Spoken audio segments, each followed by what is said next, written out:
Pharma की भी बातचीत हुई है। चलिए BTST, STBT किन ट्रेड्स पर करना है फोकस? श्रीकांत बताइए आपका ट्रेड क्या रहेगा?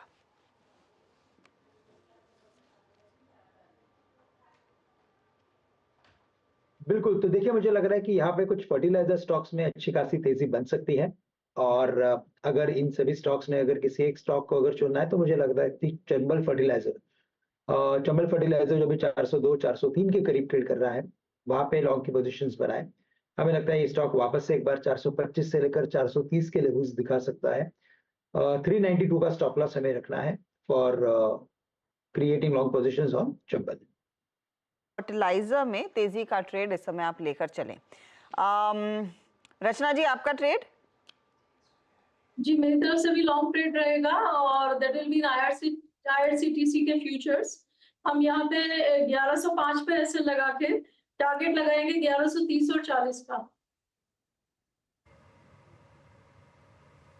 ओके, IRCTC पिक कर रही हैं आप 1119 पर। प्रशांत आप क्या ट्रेड कैरी करेंगे वेडनेसडे मॉर्निंग के लिए? मुझे HDFC AMC काफी अच्छा लग रहा है और ये करीबन 3800 के ऊपर ट्रेड कर रहा है।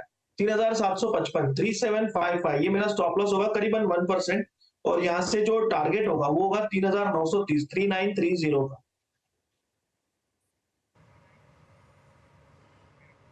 ओके, HDFC AMC आप पिक कर रहे हैं। मानस आप क्या ट्रेड कैरी करेंगे?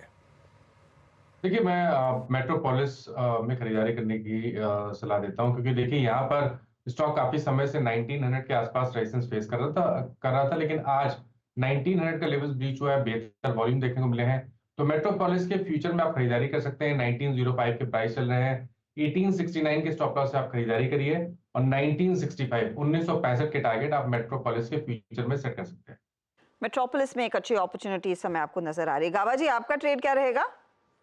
आई थिंक लॉन्ग होएगा, वो होगा अंबुजा सीमेंट। ट्रेड कर रहा है 630 पे, टॉप होगा 625, 5 रुपए का target 650, 640 first target, then 650 possible है अंबुजा सीमेंट। तो 1:2 बनता है 640। ओके, तो ये फिलहाल आपके लिए एक अपॉर्चुनिटी अंबुजा सीमेंट में साफ नजर आ रही है। चलिए कुछ और ट्रेड स्क्रीन पर रखते हैं जहां पर अच्छा खासा मोमेंटम देखने को मिला है in the last half hour of trade. थोड़ी थोड़ी कोशिश बैंकों में दिख रही थी, लेकिन वो ज़्यादा बनी नहीं। बारिंग स्टेट बैंक ऑफ इंडिया, बाकी सभी बैंक वहीं के वहीं हैं और दबाव के घेरे में। SBI पर श्रीकांत क्या पर्सपेक्टिव है, क्योंकि वैसे भी PSUs में जो तेजी आई है उसका भी कुछ रबोवर इफेक्ट हो सकता है? बिल्कुल, तो देखिए SBI के टेक्निकल पैटर्न को देखें तो ये काफी स्ट्रॉन्ग पैटर्न है और काफी बुलिश इंडिकेशंस के साथ ये ट्रेड कर रहा है। इनफैक्ट पिछले ऑलमोस्ट मैं कहूंगा 10 से 15 दिनों के ओवरऑल ट्रेडिंग रेंज में इसमें हमने एक कंसोलिडेशन ही देखा है, लेकिन अगर ब्रॉडर पैटर्न को देखें तो हमें लगता है कि ये स्टॉक कम से कम 860 से लेकर 870 के लेवल्स दिखा सकता है।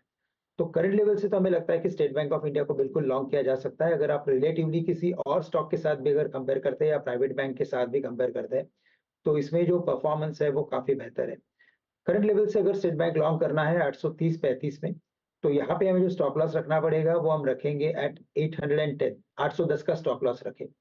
और यहाँ पे शायद डिविडेंड भी अनाउंस हो चुका है, तो वो एक्स डिविडेंड भी हो सकता है, लेकिन ओवरऑल हमें लगता है कि ये स्टॉक 870 के लेवल्स आने वाले कुछ दिनों में दिखा सकता है। ओके, चलिए भी